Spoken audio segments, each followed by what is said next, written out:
July 20, 1944, was a significant day in Germany's modern history during World War II.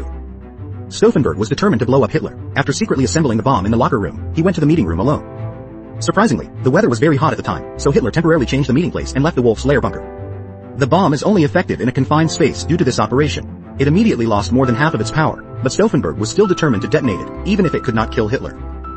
They had to launch Operation Valkyrie to arrest the SS and Nazi high-ranking officials for a coup, but they had to be cautious because once Hitler reacted, they would be doomed.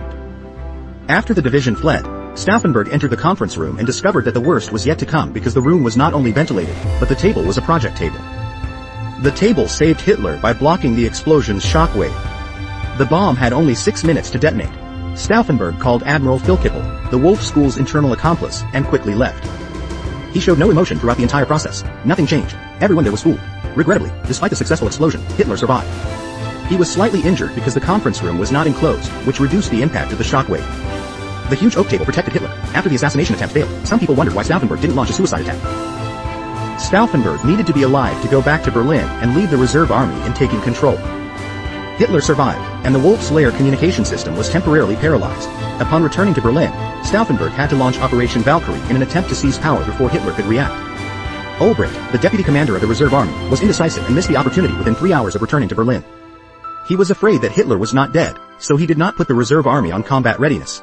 Hitler's precious 3 hours of being in the dark. Timing is the most critical factor in a coup. Stauffenberg knew that Operation Valkyrie had to be launched when he arrived in Berlin, regardless of Hitler's life or death. So he told Ulbricht that Hitler was dead. The telegraph office received Stauffenberg's. They forcibly controlled the reserve army boss from and forced him to issue a false order. Operation Valkyrie was officially launched and went smoothly at the beginning. The reserve army successfully arrested many SS and Nike officials. Goebbels, the propaganda minister, was so desperate that he was willing to commit suicide by taking poison. This instantly reversed the situation when Hitler reacted. The reserve army officers realized that they were fooled, so they turned around to arrest Stauffenberg.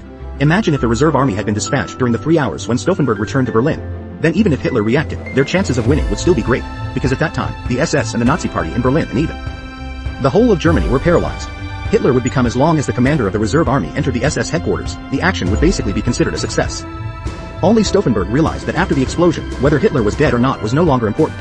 What mattered was that action needed to be taken. The most critical person in the operation was not Stauffenberg, but the Jinwue general, the commander of the Berlin Reserve Army, Xiao Shaoleiman. The Reserve Army is the Imperial Guards, also known as the Qing Army. It's surprising that it's being run by a stranger. Stauffenberg and the old generals focused on winning over senior officers, but ignored cultivating sobriety among grassroots officers. If the Reserve Army officers resolutely followed Stauffenberg's orders, they wouldn't be completely defeated even if Hitler's orders came. Stauffenberg encountered challenges as the Reserve Army was under Hitler's control and the troops were entirely loyal to it. The grassroots commanders can only deceive, not force them to revolt. Remo was not foolish. He halted the action right after receiving Hitler's call. Due to this incident, he was praised by Hitler, promoted to Major General, and appointed as the commander of the Berlin garrison. The unassuming man seemed less important than the generals, but his attitude was actually the most important. Whoever he helped could capture Berlin.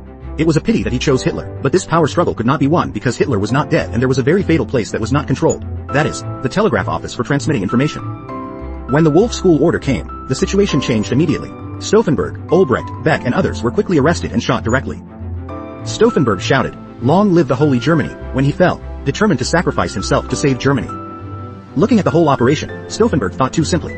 He did not determine the telegraph office and whether the reserve army was loyal to him. He directly launched the Valkyrie operation. The result was expected.